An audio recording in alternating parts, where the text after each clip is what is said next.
Today is August the 11th, 2015. My name is Tanya Finchum. I'm with Oklahoma State University, and today I'm in Marshall County, Madill, in Marshall County to speak with Herschel Beard, and this is part of our Cowboys in Every County project. So thank you for having me today. You're welcome. Let's start with, and I said it wrong, didn't I? It's not Beard, it's Herd. It's Beard. Beard. Yes. Okay. We're correct then. Let's begin with having you tell us when and where you were born. Okay, I was born in Madill here, August the 6th, 1950. Happy belated birthday. I just had my birthday on last Thursday, my 65th birthday. So I've lived here all of my life. My dad was born here in Madill as well.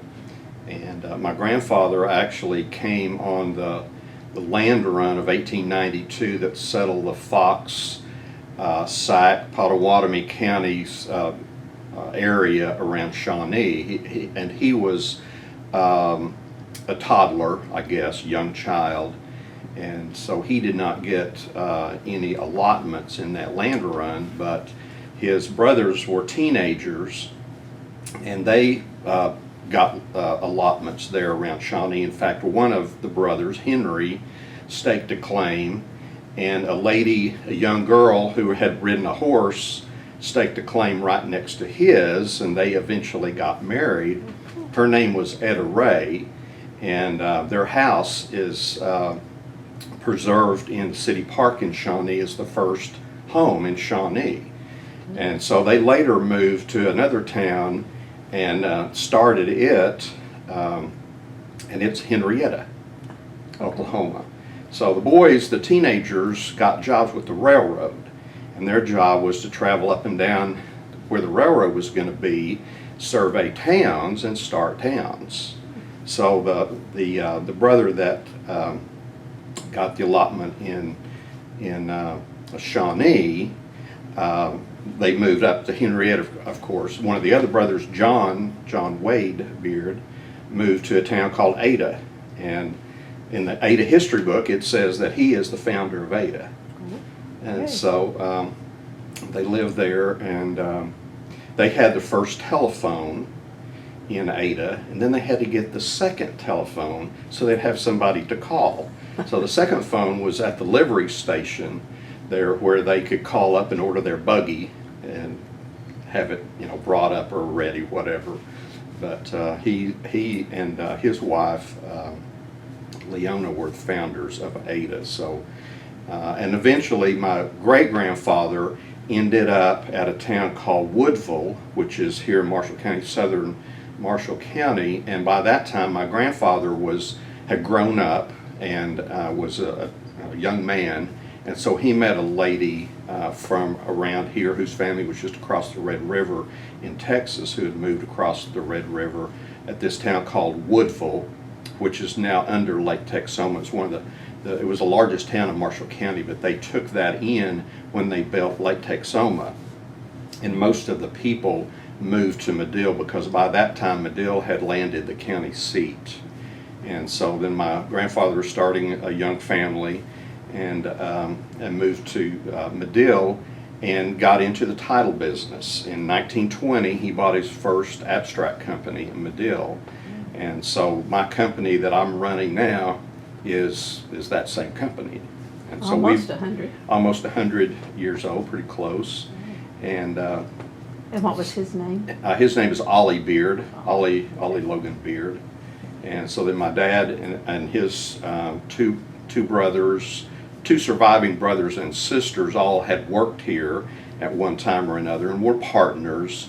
Of course, they're all deceased now, but my dad ended up buying all of their interests, and my grandfather had bought out all the companies that were in here. All he had to do was have a typewriter in a car in those days in order to do land titles and do title work. And so I'm running the company now, so I'm a third generation abstractor, and I have two boys, and both of them have worked for me at different times in their lives too, and so they were fourth generation title people, and we have a license for abstractors, and both of them have had an abstractor's license at different times. But For those who might not know, can you give us just a brief definition of what an abstractor is? Okay, an abstractor, abstract and title business, we do the research for property sales and transactions where people buy and sell homes. We do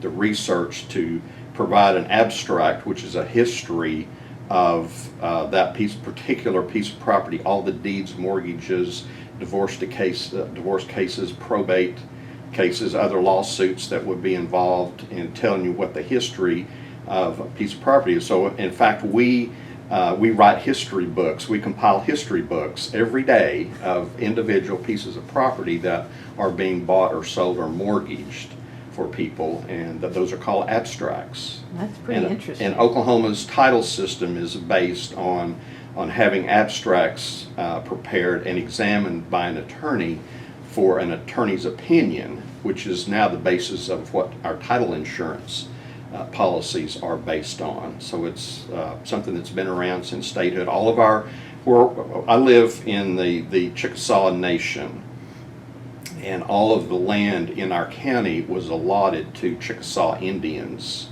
So our inception of title starts with the Indian patents to those Indians, and then it tracks on down with what happened to it since then, who they sold it to and who they've sold it to.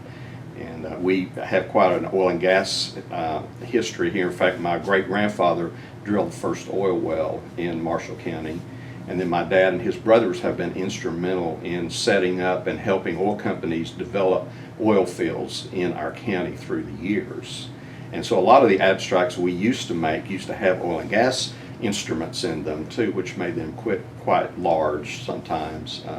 But now all the oil and gas the mineral rights pretty much have been severed from the surface rights, and so there's no point in adding oil and gas documents when somebody's not getting any mineral rights to it. But anyway, that's kind of a short version of what the abstracting business is. And we close real estate transactions in our office now and write title insurance, but we still build abstracts every day. Can get complicated? It gets very complicated, very complicated. So we know a lot of family histories by compiling all of these records. It's not all on computer now.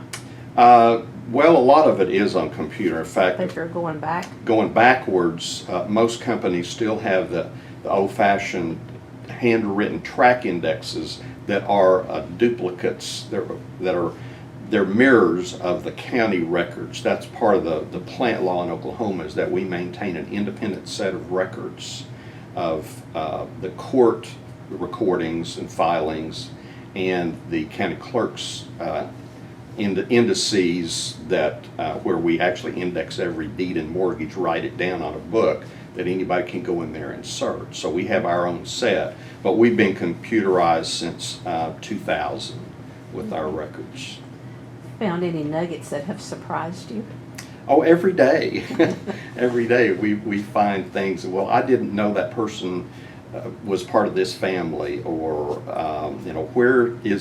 there's a break in this chain of title, and we have to go find where is this deed, or how did this person come into title. And so it's a search every day, and a lot of it is, sometimes it's a mystery. Some pieces have been in the family for 100 years or more? Some have. I don't know that we have probably very few families that still own their Indian allotments. There are a few, but not very many left. Yeah, it's almost like a librarian digging and Yes. digging. I have my own set of library records here. Genealogists come to see you? Yes, they do.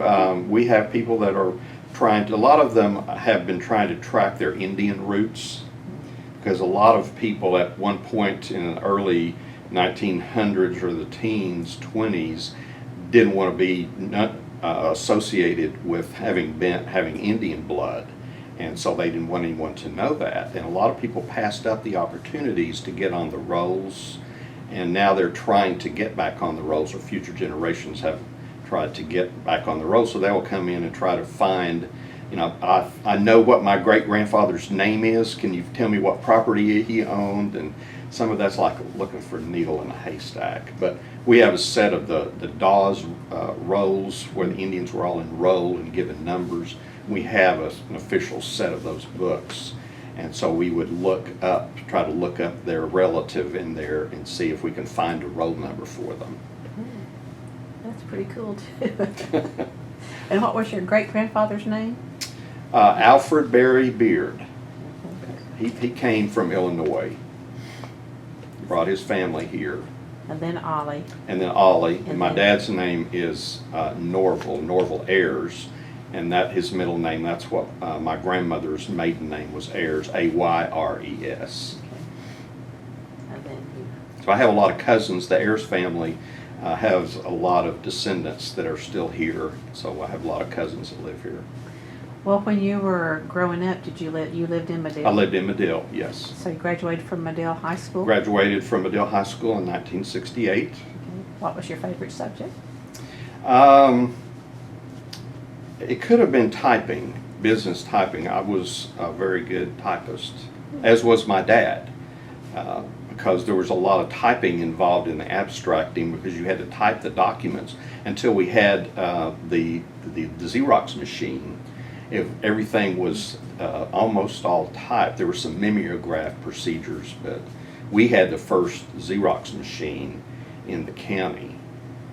Because as soon as they came on the market, we got one. So that we could start reproducing our documents for the abstracts instead of typing everything. So you had an old Underwood or whatever the earlier. Yeah, I think it was an Underwood. I learned on a manual typewriter, and my dad and I both had the same typing teacher, and she would always tell me that, you know, I was a lot easier student to teach than my dad because he was pretty stubborn and she was pretty stubborn. But I liked her. She taught me a lot, and I was a really good typing student. So that was probably my favorite. That and history, world history, and American history. I had a really good teacher for that. Well, it ties in pretty well too, subjects. then. Yes. So how many words per minute? I back don't in the day? remember. Back in I'm the day? sure that was like 75 to 90, somewhere in there. You know, especially on an electric typewriter. It wasn't as fast on a manual, but you know, we converted in between typing 1, typing 2. We switched over from manual to electric typewriter, so I got to learn on an electric typewriter. Erase tape, that's all I remember. Yes, we did have that. At first it's white out, you know. Yeah. Kids today won't know what that is. Did you work for your dad during high school? No, I didn't. I actually had 2 other jobs. I worked in a grocery store on East Main Street on Saturdays, and sometimes after school, mostly on Saturdays, sacking groceries and stocking the shelves, cleaning up at night. And then I worked for an insurance company, Butler Insurance, next door to my dad's office as the janitor, and I did that at nights and weekends. So I've had 2 jobs from the 8th grade on through high school. Just because, or were you saving for anything in particular? Well, I was saving. I don't remember that I was saving for anything particular. Probably college and probably a car, but I never did buy a car myself in high school. I just drove. My parents had 2 cars, and so I drove one of theirs some, but I didn't have my own car. I didn't even have my own car when I went to college. That was kind of different because the first time I didn't have a vehicle available to me, but I just saved money because that's what my parents taught me, was saving for the future. Well, we're not there yet. Let me back up. What did your mother do did she work outside the home? I have 3 younger sisters, and one a year and 16 days younger than me, and then one a year and a half after her. So my mother had 3 kids in diapers for a while. Right. And then I had a younger sister that's 7 years younger than I am that came along a little bit later. And so when she got into school, my mother was a musician, and she had attended OCU in Oklahoma City, but then when the war came along, she quit and she went to work in one of the defense plants in Galveston. And her parents moved around, and her parents were living in Durant during that time. And then after she worked in Galveston a while, she came back to Durant, and she met my dad at Southeastern in vocal music. And so they fell in love, and they eventually got married 3 or 4 years later. But when they got married, and they lived in Louisville for a while, and then my dad came back here to work for his dad after about a year and a half.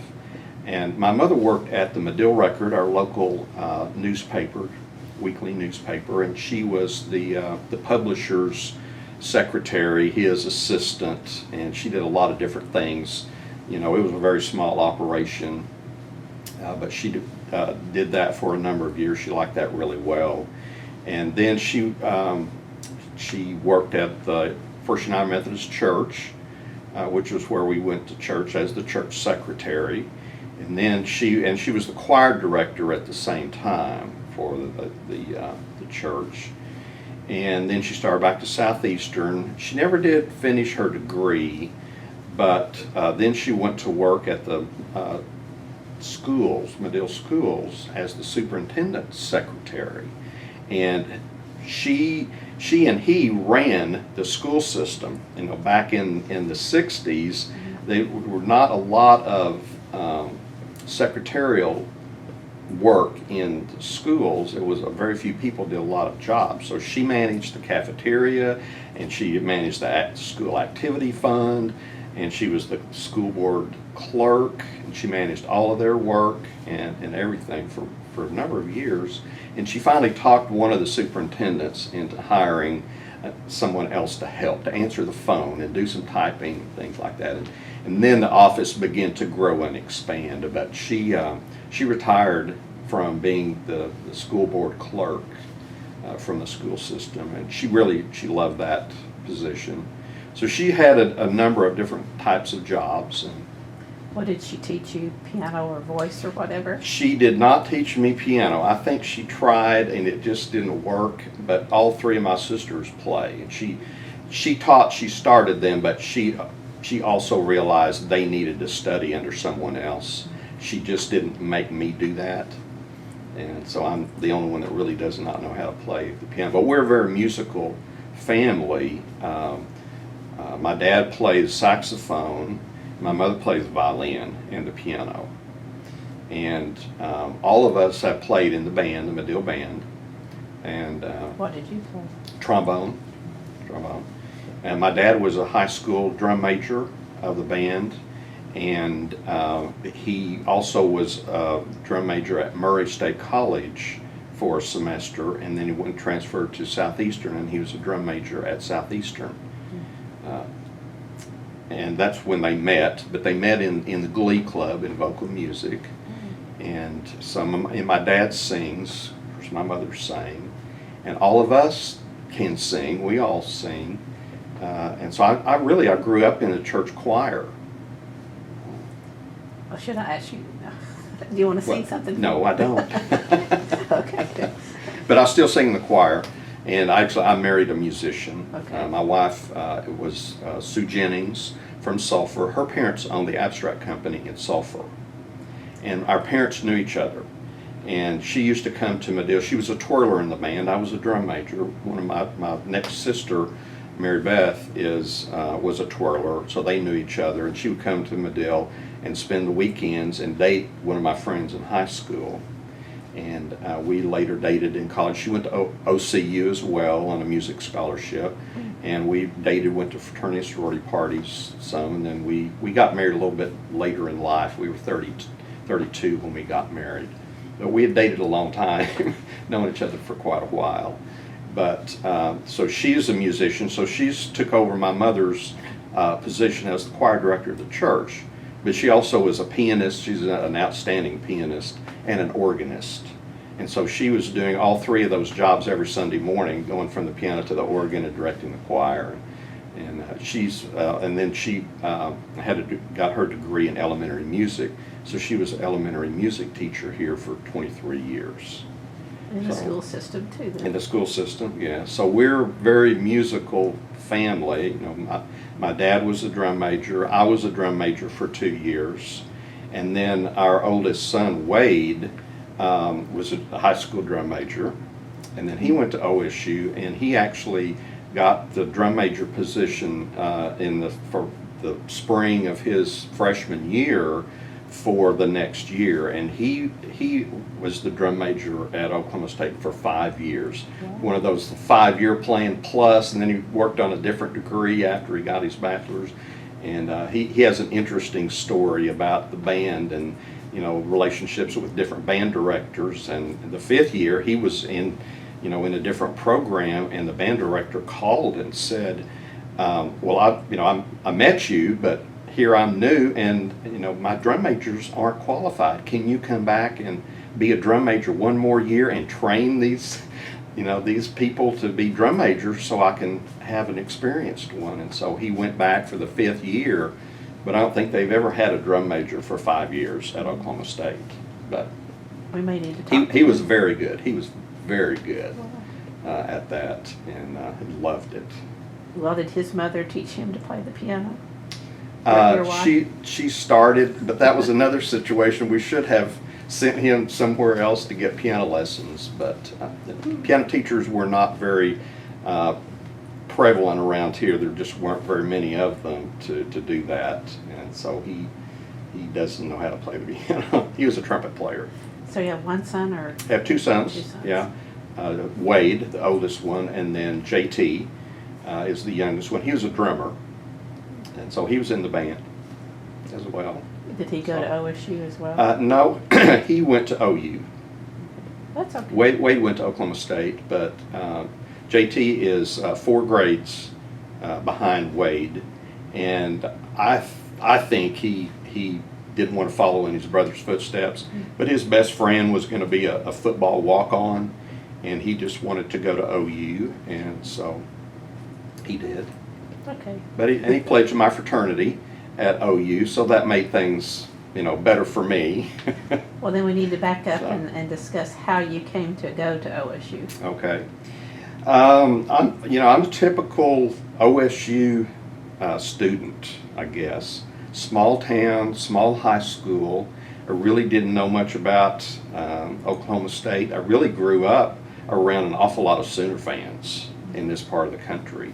But for some reason, my senior year, I just had this vision of going to Oklahoma State. I do have aunts and uncles and cousins who have OSU degrees. But I really had not been up there very many times for any events. And I just decided that's where I want to go. I didn't want to go to local colleges here because I was too familiar with going to scholastic meets and band camps and band contests. I wanted to go somewhere else. And so I got sent in my application, got accepted to OSU. Well, then we have an alumni from Madill, Jack Drummond, Alfred Drummond, who is one of the Drummonds from Osage County, the Drummond Ranch. He also ventured away from Osage County, ended up in Marshall County, and built a huge ranch and cattle operation down here. And when he found out I was interested in OSU, he and my dad were really good friends, and started talking to me about Oklahoma State and wanted to get me interested in his fraternity, Phi Gamma Delta with the Fijis. And then he was pretty instrumental in helping me get the President's Leadership Council scholarship. And that probably did as much for me right immediately when I hit campus of opening doors for me than anything. And so I got that scholarship, and I just we drove up to Stillwater, and they dropped me off at the dorm. And I think my mother was pretty sad. She probably cried all the way home that she had left her oldest son 3 hours away at college. And Was that the first time you had been there? Not the first time, but it might have been the second or third time. I just had not really been to Oklahoma State. I don't know why I picked that out and decided to go there, other than I knew a lot of people who had been, and then my family members had degrees there, but I have equal number of family members with degrees from OU as well. So it wasn't because you were interested in agriculture then? No, it wasn't, because I was not an agriculture student. I was just an average student at Madill High School, and, you know, taking all different types of academics, and, you know, I didn't know what I was going to study. I really kind of thought I wanted to be a banker, so I enrolled in the College of Business, and I stayed in there for a while, and then I switched to business education. I tried that out for a while, then I went back to general business, and then I ended up getting a general business management degree. In what year? In 1972. But I, you know, had a very successful experience at Oklahoma State. Really, from the time I got there, I had met people. The President's Council met. I think there were, I don't know, 50, 60 people in that group who all became campus leaders by the time we were seniors. And having been together that freshman year, we knew each other. We did a lot of group activities. At that, Dr. Com was the president of Oklahoma State, and they would have receptions and events at their home, and we would be the group that would go out there as the host and hostesses, opening the doors, helping people get out of the cars, parking cars, serving refreshments and things like that, and just being greeters. So I was in the president's home as a freshman, kind of starting out. And so I knew the comms. In the next few years, you know, we got to be, you know, he would recognize me on campus, you know, and say hello. And that's a pretty unusual thing, and not everybody has those opportunities. So that was really a unique thing for me to have that President's Council activity. And then I just continued to get into more activities, and then I pledged Mr. Drummond's fraternity. I was a Phi Gam. Moved into the house the second semester of my freshman year, and we just actually Saturday we demolished our fraternity house that we're going to build a new house in the same property this year. And so they had a big ceremony, I guess, Saturday. I was not able to go Saturday, but tore down the house, and we're going to build a nicer new house in its place, because we have prime property there on University. And so there was no other place for us really to move. I should have brought you your brick if I'd known that. Yes, you should have. I didn't think about that. But anyway, lived in the fraternity house, got involved in activities. I got 2 jobs at OSU that one semester or 2 semesters, I had 3 jobs. I was the kitchen manager at our fraternity house, and then I had gotten a job with as an assistant to the Assistant Dean of Arts and Sciences. Her name was Jean Adams Ray. She was her job was, she was an editor of the Cimarron Review, which is a literary publication that Oklahoma State was doing at that time. I'm not sure if they're still publishing it or not. And then she was very active in community theater and statewide community theater. So I did a lot of things for her with that. And she was involved with international studies. She was always writing new plans for programs to start in arts and sciences that were related to international studies. And so I had to meet an awful lot of those people that were, actually a lot of them came from foreign countries over here to see what OSU was doing in that area. And because we were kind of on the cutting edge of some programs, international studies and things like that at that time. So I wrote rejection letters for the Cimarron Review. Oh, that was what took an awful lot of my time, was that we had so many submissions of poetry, short stories, artwork, and not by far most of them were rejected because we just couldn't publish everything. So I wrote rejection letters. She wanted personalized letters written to every submission. And so I typed a personal letter to each one of those, and she would sign it. But you wouldn't dictate it. You would. No. You would come up with. She dictated phrases and paragraphs, and she would give me an idea. This stack, or say this to them and say this to them, and then sometimes she'd write personal notes on them. But I spent an awful lot of time in the office writing those rejection letters. But I did a lot of other projects for her that she was involved in so many things. Her husband was an English professor on campus, and she was just a very striking individual, very tall. She always wore a hat and gloves everywhere. And so you saw her walking across campus, it was like a fashion show. In the 70s? Yes, in the 70s. So I enjoyed that job very much. Always people oriented or customer service oriented, it sounds like. Yes.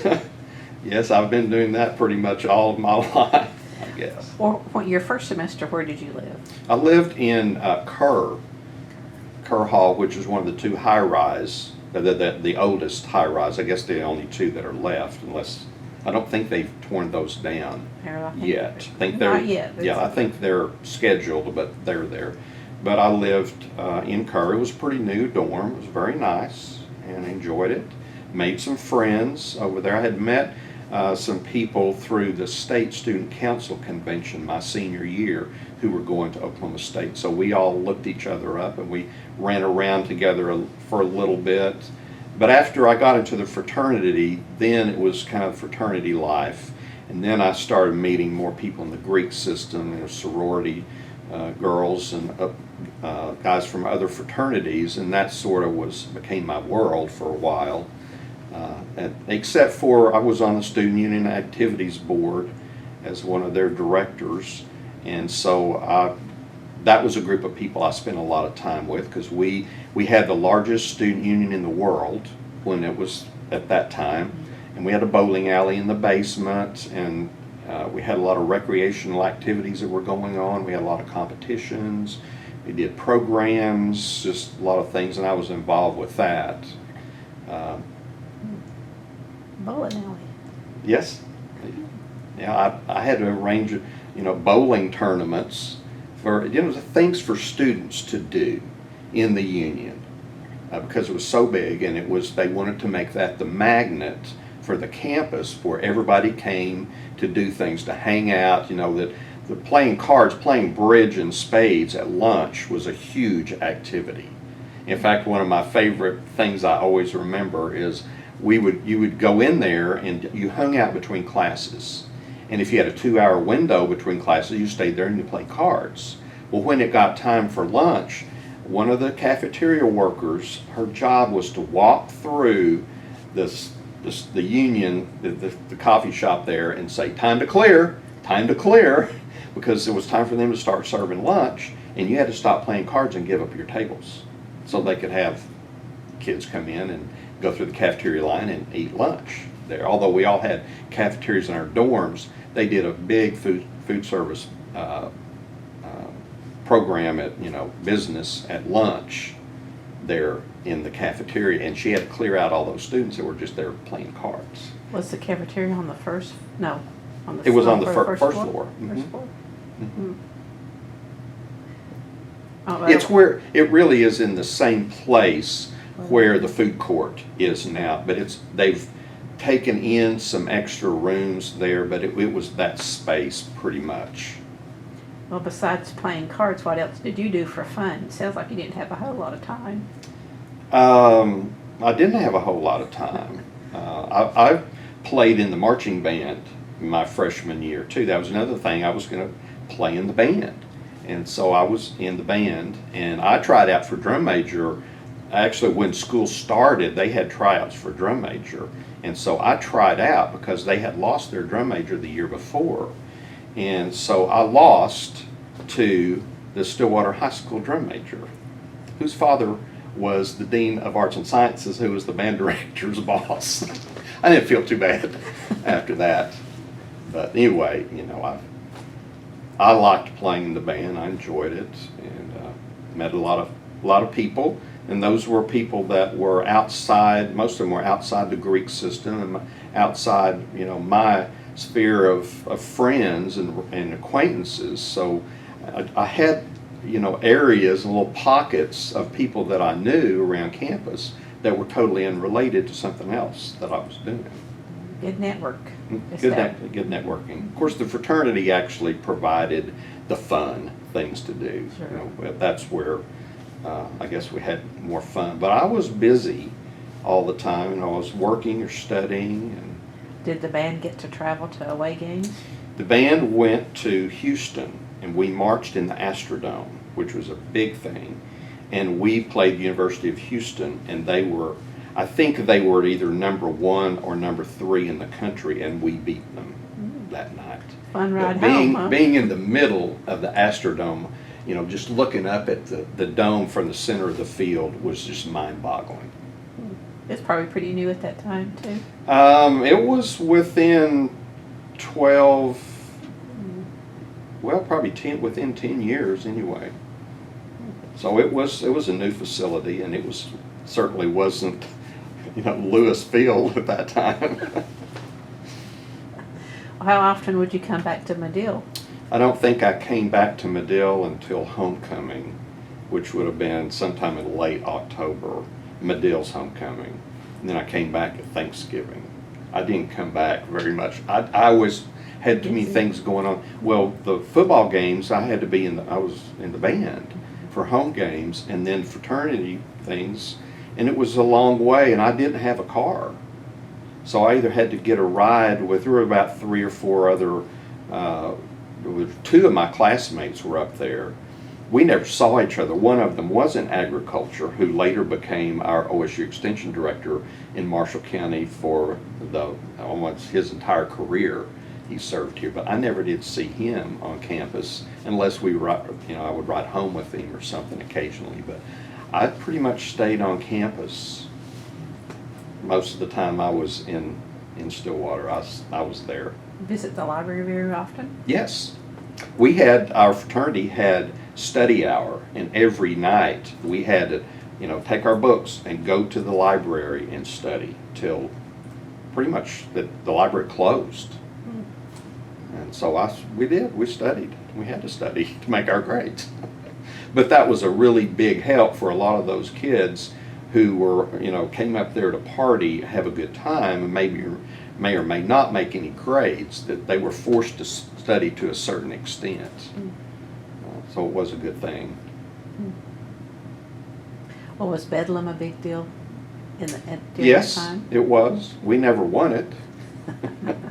We at OSU did not have a good football team in those years at all. We had by far the better wrestling program because they were winning national championships in those years, I think, and at least the Big 12 championships. And I think we had a good basketball team. I really didn't go to a lot of basketball games, but I think we had a good team. And golf was coming on board. It was about that coming time. up, but it really was wrestling. Wrestling. Yes. In fact, when Ray Murphy was injured in the wrestling match and became a paraplegic, we were the first group that started a fundraiser for him. And one thing we did, we kidnapped the football coach and held him hostage at the Fiji house, and people had to drive by and bring money to our house. We had to raise so much money before we would let him go home. And then one Saturday, we passed Kentucky Fried Chicken buckets in the football stadium. We organized that, which the band picked up later, but we were the first group to do that. I remember we raised $3,000 that year for him. Looked pretty good in those days, too. Yes, it was. But we got a lot of help once we started calling other groups and said, "Will you help us pass the bucket?" And we passed that in the stadium one Saturday. And then that kidnapping night, that was a lot of fun, and it raised a lot of money for a really worthwhile cause. Well, how was homecoming during your time? Homecoming was as big as it is, not quite as big, but it was the same thing. It was a great big house decks, but the parade was big. There were a lot more floats in the parade than there are now. Our fraternity we didn't ever have any money to go out for the house decks. We did a sign, and we did win first place on a sign one year that I designed and actually got it produced, built, and erected there in the yard. So, but we never did the house deck competitions just because we weren't one of the top fraternities on campus at that time, not like the Fijis are now, but we had a lot of fun. And well, the yard decorations have gotten just amazing. Amazing, absolutely amazing. But we participated in homecoming. We just didn't participate at the highest level like some of the other fraternities did. You went to class during homecoming week, huh? Yes, yes. I went to class. I figured out, and I had someone gave me advice that if you just go to class, you'll do better than if you try to just study for test. You know, if you're there every day and the teacher knows that you're there, you're bound to absorb something that help you better on test, but you'll do better overall. And so that was something that stuck with me, and so I just made it a point. I always went to class. My parents expected me to go to class as well. Did they get sent your grades, or did they come to you? No, they were sent home. Grades were sent to the parents in those days. I don't do that so much now. No, not at all. I was not happy when my son's grades never came to me, and I called and they said, we can't release those to the parents, because of the Privacy Act, and so they go to the students. So I was like pulling teeth to get it out of my son. Oh, did you have a favorite professor or class? If you want to say professor. Well, one of the business professors, Dr. Ham, Bob Ham, we initiated him in our fraternity, and he was initiated with my pledge class as a faculty initiate, and so we got to know him better than anyone else, and so I liked him a lot, and but they were all good teachers, but he was probably my favorite, I guess, faculty person, and Ms. Ray. She was not actually a teacher, but she was an assistant vice president of one of the colleges, and so. Have a class you struggled with? Cost accounting and finite mathematics. I could not understand combinations and permutations, and it was just. I got to a certain level in math that I was comfortable with, and after that I had a mental block or something. Cost accounting was very difficult for me, and I took it in summer school, and I had it at 7:30 in the morning. And probably had I not been in the class 100% of the time, I might not have passed that class. It was just, it was understanding manufacturing accounting. And it was too foreign to me, and I just never really grasped it. Required class? Was it required? It was. The other one that I had a difficult time with was statistics. I managed, I made a decent grade in there, but I never understood the purpose of it. And now I have heard 2 or 3 other comments about this on the radio or television, some interviews that took statistics, and I did not know what it was for or what use it was. Well, then I went to graduate school after I graduated, and I got my degree in business, but I went to a master's program in mass communications in the School of Journalism, and one of the first courses I had to take was statistics. Well, the way it was presented, you use statistics in research, in studying, outcomes, and it made sense. And so then it all fell into place. So I made an A in statistics in graduate school because the way it was presented. It wasn't just like how you do the formulas, and that's what they taught us in beginning statistics, how you use the calculator to do the formulas. Well, what are the formulas for? Well, they didn't teach that. So it fell into place eventually Where did you get your master's? at Oklahoma State. Oklahoma. After I graduated in '72, I stayed 2 more years and did the classwork for a master's, and then I ended up coming to Madill to help my folks out one summer, and I stayed, and then I figured out I had to write a thesis, and I had started it, and it was a research project, and I couldn't get it finished down here, and so I went back to Stillwater and spent 1 school year and finished my thesis and got it published and got my degree in '76. But I had spent those 2 years on campus doing the coursework. Just wasn't ready to leave, huh? Just wasn't ready to leave. I loved Stillwater. It was a great experience for me. I was involved in a lot of campus activities. Well, my junior year, I ran for the student senate from business, College of Business, and I won. There were 7 or 8 candidates, and I won that election. I was really surprised because I ran against some people I thought, were more well-known than I was, but apparently not. Did you have to campaign? So we did campaign. My fraternity brothers put out signs for me, and we had flyers and walked around campus and talked to people. That was one of the unique things about going to Oklahoma State. The sidewalk from University, where in the Greek section of campus, through next to Theta Pond over to the Union was where everybody went to and from classes. And so you lined up on one side of the sidewalk or the other every day, and you just saw all your friends or people you didn't know, and everybody said hello. It wasn't like you don't speak to any of these people that, strangers. You just said hello to everybody. And so it was, we met people just that way sometimes. And that was always just kind of a little unique thing I think about Oklahoma State, is it's such a friendly campus, still is, but it really was a friendly campus then. It was very easy to meet people and get to know them, and it was pretty easy to find people of common interests around campus. Did you ever get thrown in Theta? No, I didn't.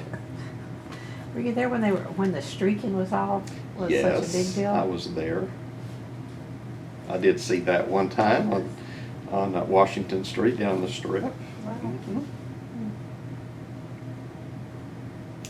Mm-hmm. From 1968 to '69 was a huge cultural shift in America on college campuses, particularly. When I went the fall of '68, the fraternity guys had to wear slacks and a shirt and a tie to the football games. People dressed up. Girls all wore dresses. A lot of them had to wear gloves a lot of places. And then the fall of '69, it was jeans and t-shirts. Everything changed culturally in America that year. I don't know why. I don't know why. Kent State, it happened around there, and there's just so many different things culturally that happened in America that a lot of those traditions that was like a carryover from the 50s, the dress code and everything, and then we were in the 60s going into the 70s, and it just changed.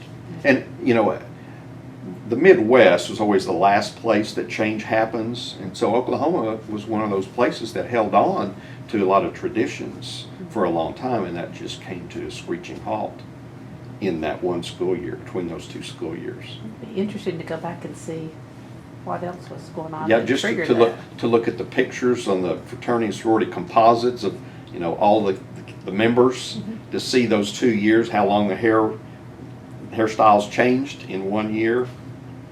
It's amazing. I'll only go back and look. Do you remember graduation day? Yes. Actually, in '72, Richard Nixon came to Oklahoma State as the commencement speaker. But when I knew that I was going to be a few hours short of graduating, and so I was going to have to go to summer school after, during that summer, 72. So I didn't graduate in May, so I didn't go to commencement when he came as the speaker. And then I graduated at the end of the summer. Well, I had one really good friend, and she lacked 6 hours as well. And so we hung out a lot. One of those classes was the same class, a business class. So we would hang out together, most of the summer. And then our graduation was in August. And it was small, it was not a big deal. It was really hot. She didn't, actually, I don't think she went through commencement, but I did. But my parents wanted me to. I wanted to for them. They came up? Yes, they came up. And it was, everybody didn't walk across the stage. You stood up and then sat back down or something like that. It was kind of different, but it was really hot. And it was in the stadium at the football field is where it was, outside. But I graduated. And your plans at that time were to come back? No, I don't think I don't know what I was going to do. That's one of the reasons that I decided to go to graduate school is I didn't know what to do. And I kind of had gotten disillusioned with banking because they didn't have a degree for banking. You had to study finance, and it wasn't what I thought it was going to be. And so I was just one of those kids and was not sure what I was going to do. So it was really easy to say, I'll just go to graduate school, get a different degree. And then I got to be interested in journalism somehow. I don't know. I took a journalism class as an elective my senior year maybe. And I thought this would be really neat. I wanted to be a magazine editor is what I wanted to do. And so I went on the print side. I was not in broadcasting. It was all in one. You wanted to write more rejection. Yeah, write more rejection. So in 74, when you graduated again? No, I didn't graduate until 76 because I hadn't written my thesis. It was a research project, and I had gotten a job my sophomore year, a summer job in Oklahoma City. I wrote letters to places all over Oklahoma City, some banks looking for a banking job. Well, I wrote to the state banking department, and I got a letter back and said, come in for an interview. So I went down there and I met the administrative assistant. It was a really small department. It was like 5 people altogether. And they supervised all the state chartered banks and credit unions. And so I went in and talked to her, and she liked me. And, she figured out I had office skills. And so she went in and she knocked on the commissioner's door, and she walked in and kind of stood inside the door and kind of grabbed my arm and kind of pulled me in there. And she said, I just interviewed this young man from Oklahoma State, and he's looking for a summer job, and I thought we could hire him. She said, I've got all of these other projects that we haven't been able to finish, and I thought he could work on that. And the commissioner came and shook my hand and said, do you think you want to work here? And I said, yes, sir, I would. So he said, well, okay, if Elizabeth thinks, we've got work for you, then that'll be fine. So they just hired me on the spot. And so that summer job lasted through the 2 years in graduate school in the summers, but they also would call me to come between semester breaks and on spring break. So I didn't go to a lot of trips on spring break. I went to work. I liked it, for one thing. I had a really good time there. I learned a great deal about banking, about the banking system, and about regulation of banks. And the commissioner really was a nice man. He was from Waukeeta, a very small town, small bank. And he just, was willing to talk to me about it, and we got to know each other pretty well. It was a small office, and I just did anything that they wanted me to do. And every day I would go take the bank deposits down to the state treasurer's office and, make the deposits. I would file bank charter information with the Secretary of State.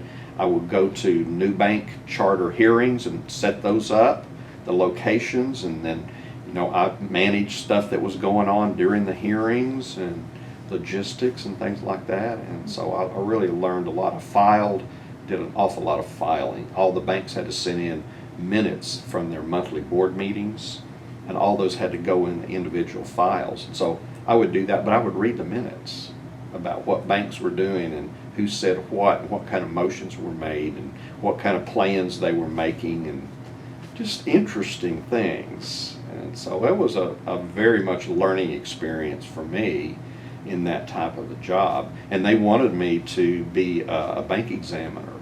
He tried to get me to come take the exam for that, but I had seen what that job was like, and it was, people, mostly men, there were a few women, but mostly men, going to small towns, the smallest towns in Oklahoma. That's where the state banks were, staying in a motel for 2 or 3 weeks, working all day, auditing in the bank, and then going back to the motel room and typing up their reports at night. Not fun. And going home the weekends. I thought, that's not for me. I don't really want to do that. So I declined that opportunity to take the test and Stayed get in that job. But journalism. most of those people ended up as bank vice presidents. I could have done that. I just didn't want to do it. For some reason, that wasn't the life I had imagined. 25-year-old Well, then, doing that. So I didn't. Pistol Pete would have been the mascot in those days too. Yes. Any stories about him? No, I didn't. I didn't know any Pistol Petes. Now, since Wade was in the band, one of the Pistol Petes was in the band with Wade, and then he tried out for Pistol Pete, Josh Pulver, and then after graduation, he worked for the Alumni Association a while, and now he has a job as the a camp manager at one of the Oklahoma United Methodist camps in Tahlequah, Camp Egan, and he and I are really good friends because I'm president of their board. And so, we've kept up and stayed in touch.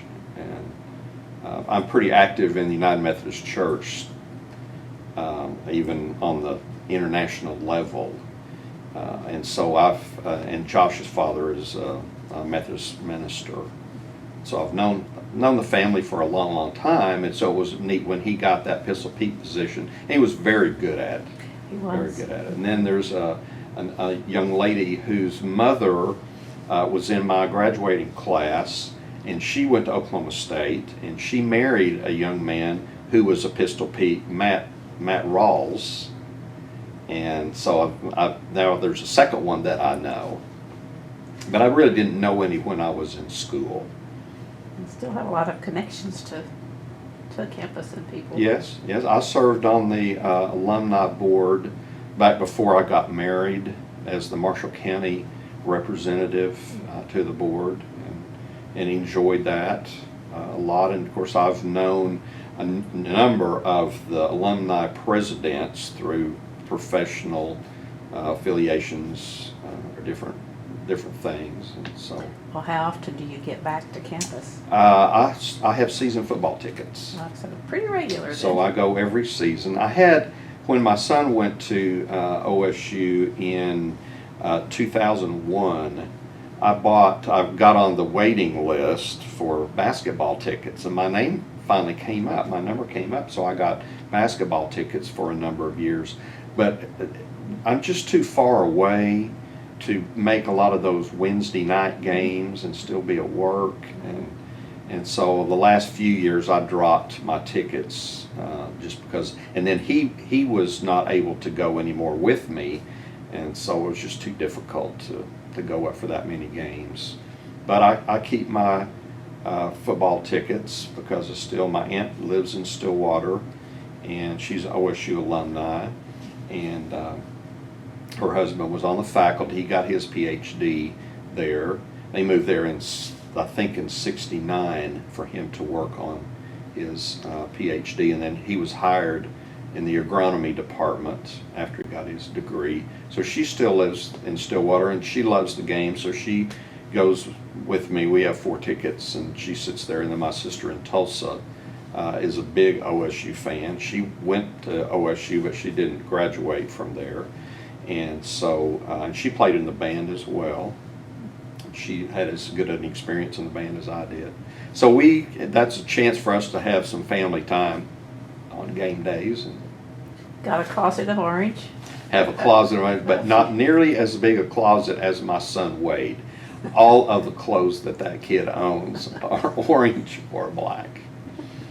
And he got a degree in business, sports management, and then he got a degree in hotel and restaurant administration. We tried to get him to do that when he went up there because he had food service experience here. His several jobs that he had in Madill were in food service, but he was not interested in that.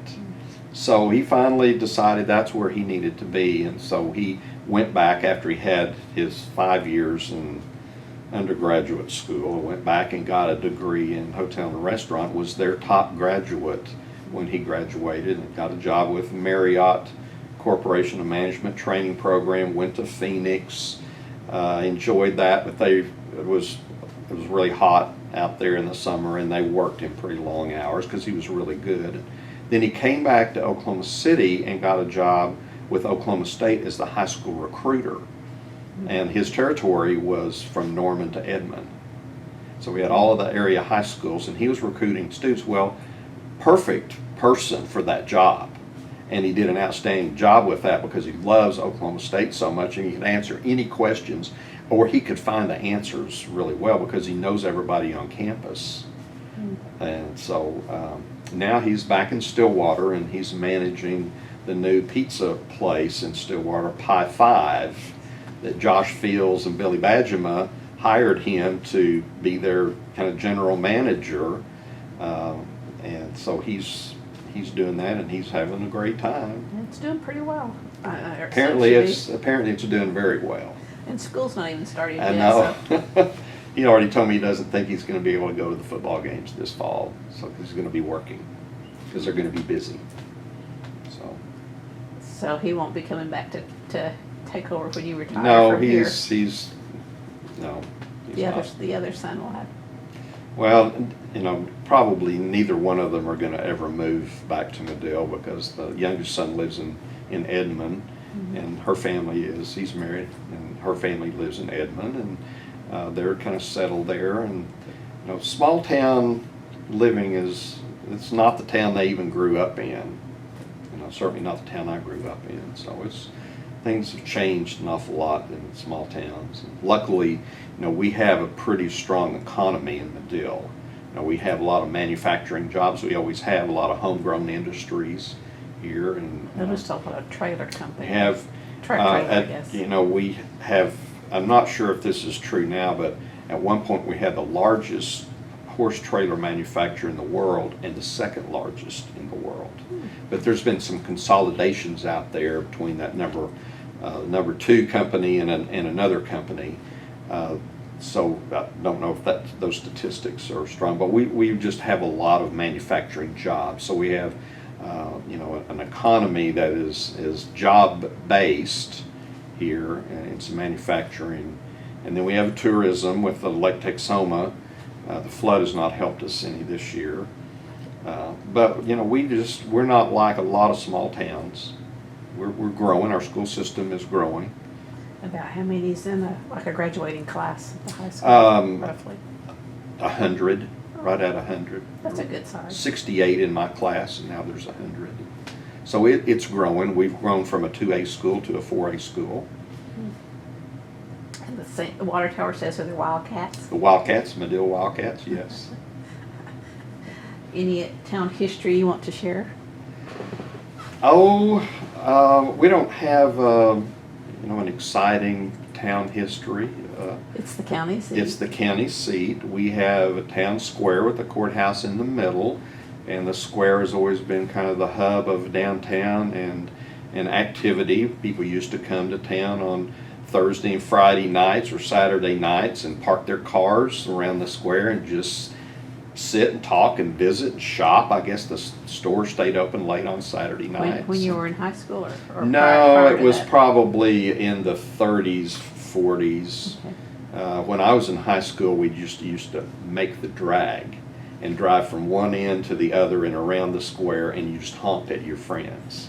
Stopped, got a Coke at, one of the drive-ins. We had a drive-in at each end of town, and it was just, cars constantly in this perpetual circle on Friday and Saturday nights. That's what we did.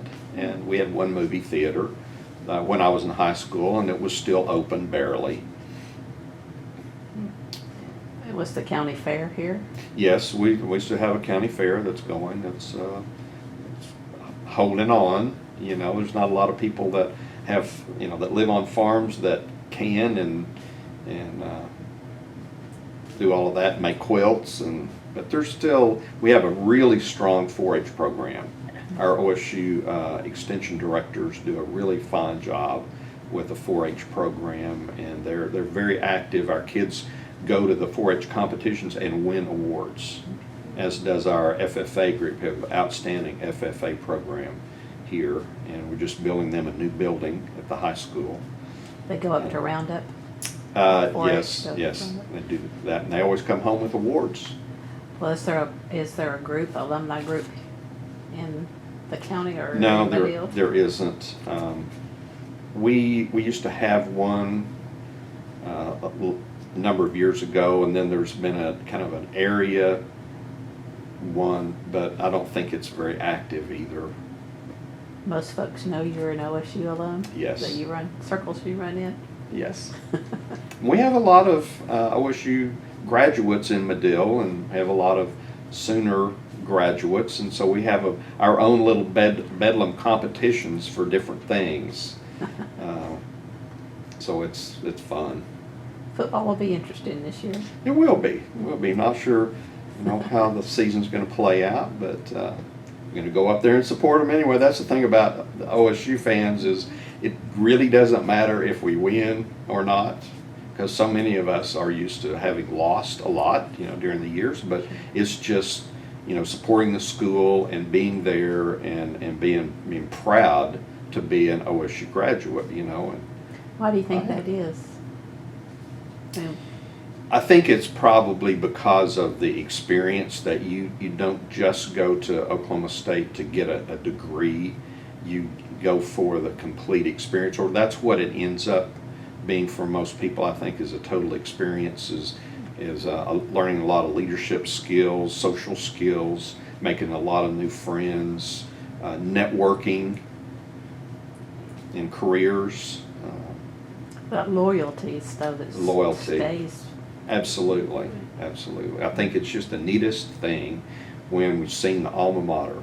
And if you notice, a lot of schools have copied OSU in singing the alma mater at football games or basketball or after the events, because when I was going, we didn't do that. The band knew that song, but nobody else did it. But when Oklahoma State started that on a regular basis, kind of as a tradition, more and more schools have picked up on that and started bringing that out as a way to generate pride in your organization. I could ask you to sing it. You know the words? I do know the words. Do you want to sing? No, I don't. Have to. I don't really want to You sing don't it. have to. It would make good airtime. And your kids might like it. They might. No, I don't think so. Okay, we'll pass that one then. Okay. So going forward, what are your plans? You're 65. Are you planning to Yes. retire anytime soon? I am planning to retire sometime, but I don't really have a retirement plan in mind. I'm working on that, thinking about that. I didn't ever think I would be as attached to this business as I am, but now that it's here, I really am attached to it, and I'm not sure what I want to do about it. I'd like to pass it on to my kids and we're trying to figure out if there's a way for them to, to take it over and keep it going without them having to move here, basically. So we're just been trying to play that a day at a time and figure it out. But, Well, computers will help with that. yes, and we're Possibly. pretty automated with everything, but still there's something about having, a decision maker in the office every day that the employees can come to, as well as customers, and say, how do I figure this out? What do I need to do to fix this, and to get from, just be able to sell my property and things like that. And so that's a lot of what I do is just troubleshoot and make those decisions that when the buck stops here, somebody has to make that decision. So it's kind of hard to make that on the phone sometimes. Well, and do you have to go across the street to the courthouse to do much of your work? We don't do the research over there that we used to. We check out court cases a lot, that we have to copy those and put them in abstracts, and then we do file documents that, for our closings over there. So we go over there every day. But to check deeds and... We don't have to do that. We get our copies of our documents on a flash drive every day. So we go trade flash drives and then plug it into the computer, and it uploads, and somebody indexes that into our title plant. That's what my youngest son does that for me after hours. So for the kids that are coming up, what advice would you give them about going to college or to OSU? Well, I'll always recommend Oklahoma State, because I don't think, even if you're from the smallest school, you can succeed at Oklahoma State. Mm-hmm. And if you just have a mindset that, this is what I want to do and that I can do this, don't be intimidated by it being such a small school. When I went to school there, I think it was maybe 11,000 population. I thought always, where are 11,000 people? I see the same people every day in my routine on my schedule, and there's not that many people here. So to me, it was never a huge campus. It was never overwhelming to me. And so I think if you just go up there and be determined that I can do this, and you study, studying that's the reason that you're there, is for academics.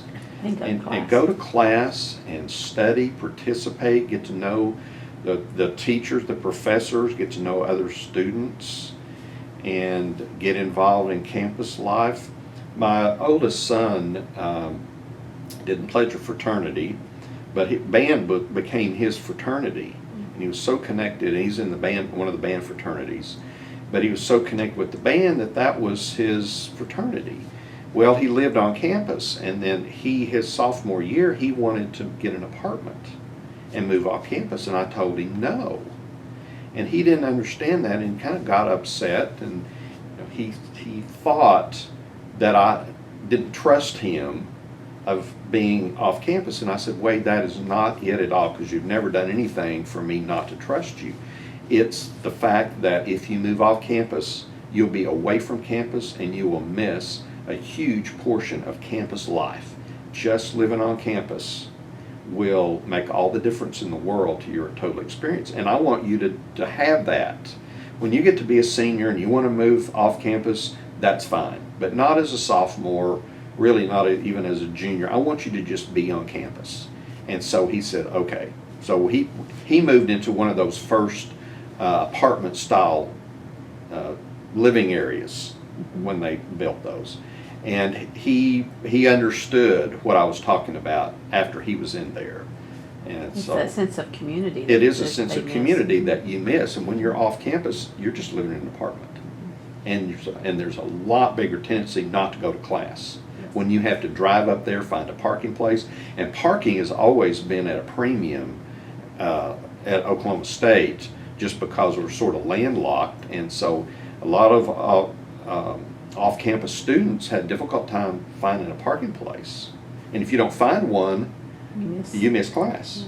And so he understood that after, you know, he stayed on campus, and he stayed till his senior year, I guess. He lived in a number of those apartment areas and had different kinds of experience, you know, in each one of them. But he, you know, by and large, he enjoyed that.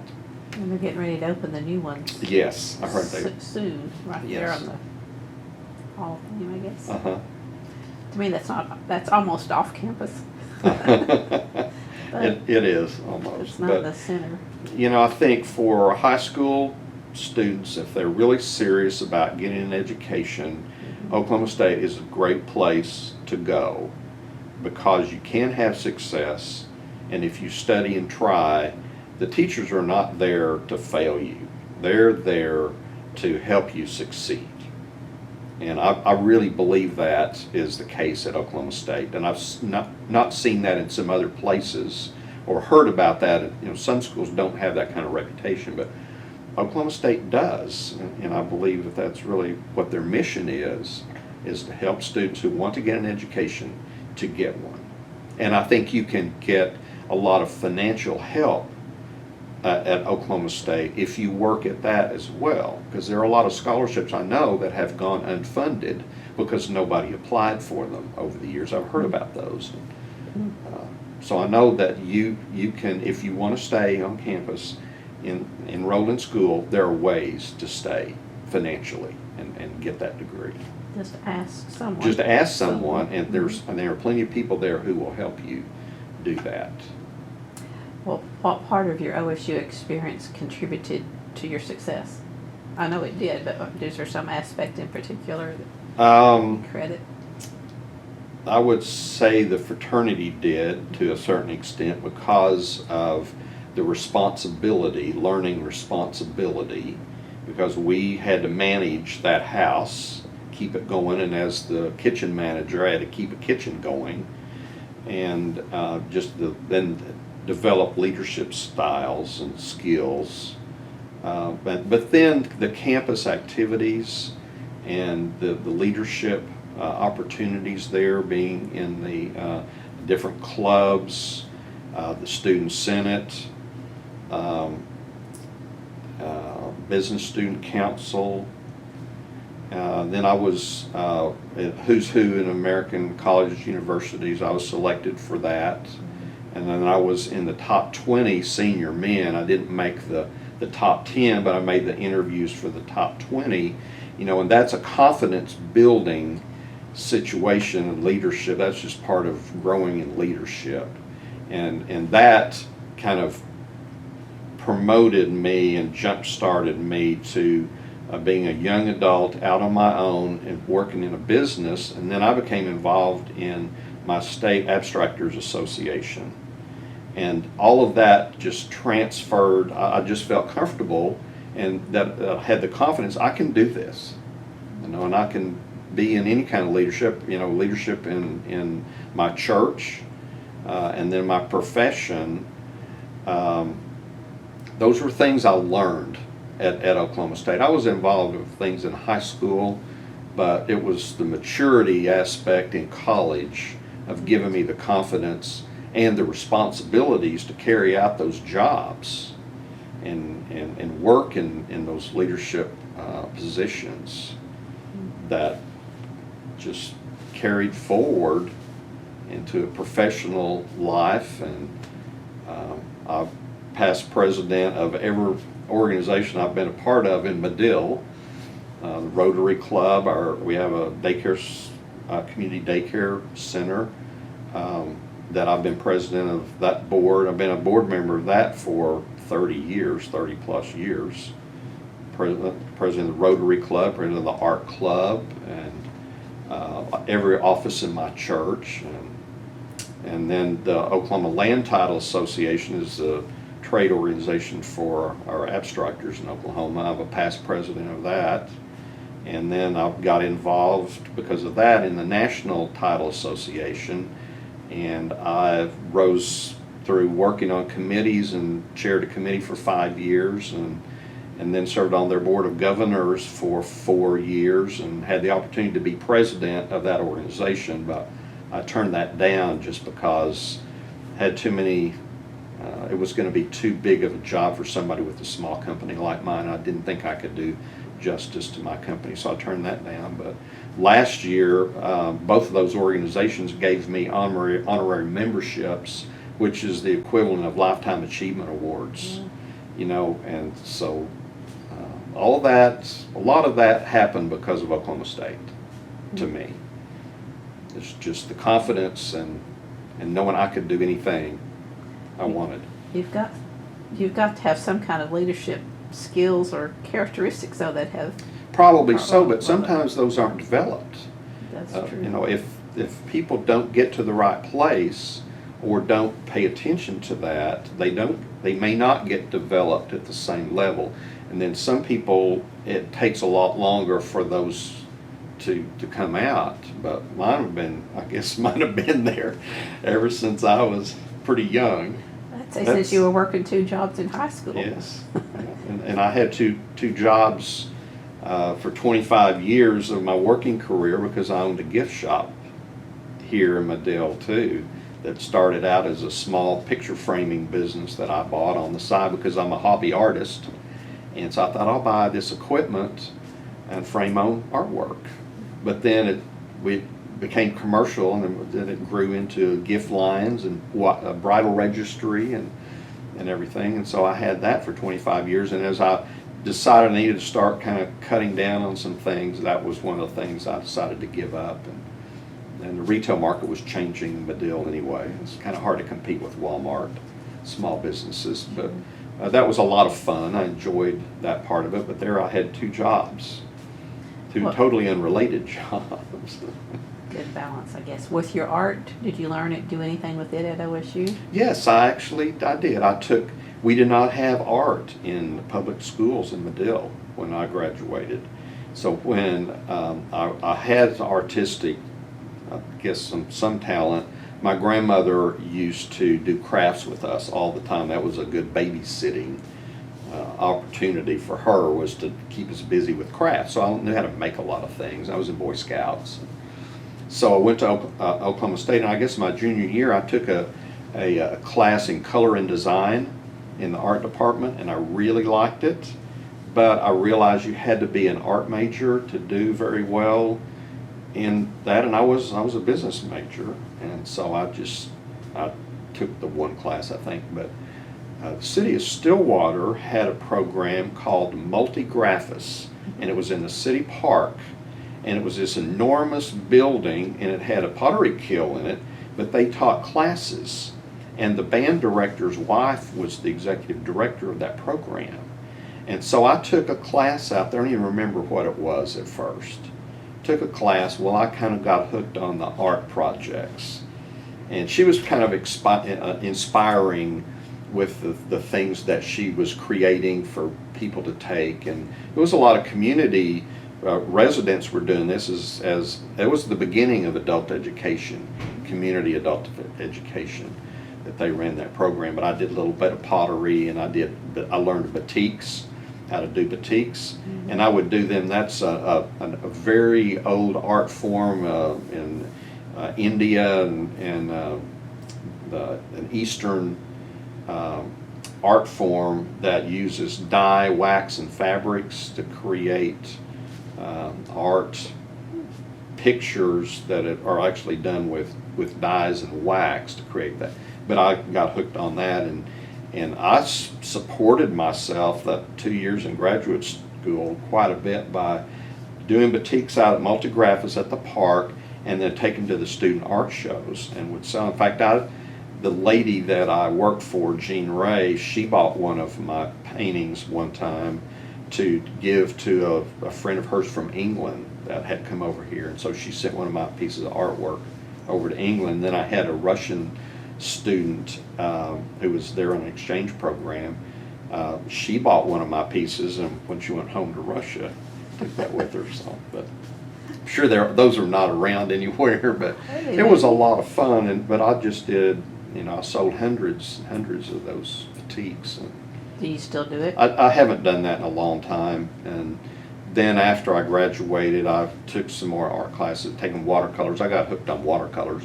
But we had an artist here in Madill she was from Madill, but she had studied in New York, had her career in New York, moved back home, and so she was teaching private lessons and group classes, and my mother started taking from her, and then I started taking from her, and then once I lived in Oklahoma City, finishing my thesis, I took a watercolor class, loved watercolors, and that's what I painted in most of the time.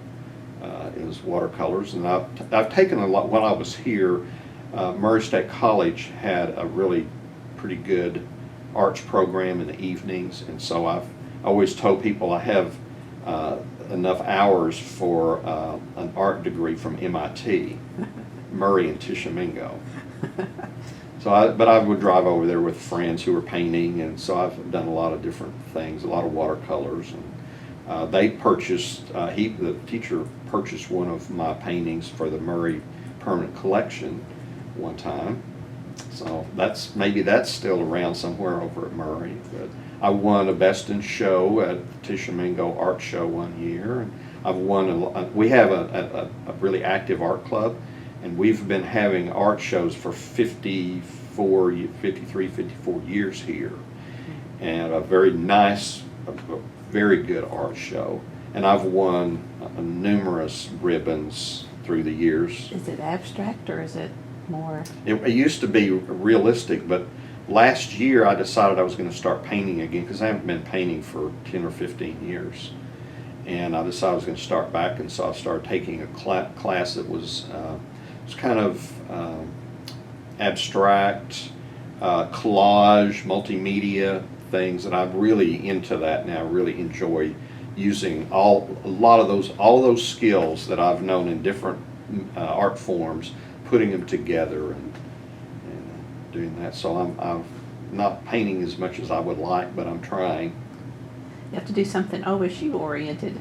Actually, I have. I did a collage for my son's birthday last year. That was the background was newspapers from the bowl game in Phoenix that we won and the Bedlam game that we won. The headlines on the Oklahoman was collaged on the background and has Pistol Pete head on top of that. Can't get So away that from was it. that was a lot of fun. No, I can't get away from it. Well, where do you consider home? Here? Madill, yes. Oh, yes. And because family was here, or? Well, I mean, I've lived here all my Oh, life, except for those years that I lived in Stillwater. So if you didn't live here, you might live there? Well, our youngest son lives in Edmond. Wade, my oldest son, was living there until just a few months ago when he moved back to Stillwater. But we have two grandsons in Edmond, 3-year-old and 10-month-old. About a 45-minute drive. Yeah, Jack and Henry. And so we go up there an awful lot, and we stay up there quite a bit. Hopefully So- they'll trundle on up to OSU when it's time. Their parents are went to the other school. So, yes. okay. So Scratch I'm that. not sure about that. I would like to be able to take them to Grandparent University in the summers. That's what I'm hoping, even if it's just for an activity, not a brainwashing recruiting effort. So we'll see. We've covered quite a bit of ground. Anything else you want to add before I ask my last? I'm not sure what it would be. I usually end with asking how people want to be remembered. When history is written about you, what do you want it to say? I don't think I've ever answered that question. And it's probably what a lot of people would say, that maybe I made a difference, either in somebody's life or in making this a better place to live, whether it be any of the organizations I've been a part of, or my community, or my church. And hopefully I've raised good kids. And I'm proud of them. They're both very outstanding young men, and have a wonderful daughter-in-law and 2 wonderful grandsons. So very proud of them. And so I'm just I'm happy that life is good, and just try to continue to help as many people as I can. things seem to have fallen into place just as you went without any major hurdles. That's true, and it hasn't been totally easy, but Sure. you forget the difficult times. But God has blessed me in a lot of different ways and given me a lot of opportunities and resources, and so I'm thankful for that. That I know a lot of people haven't had life as good as mine, and I'm very aware of that. And I think that's part of giving back is to whom much is given, much is expected. Well, OSU is well represented where you're concerned, so thank you very much for sharing today. Thank you very much for coming down. Okay.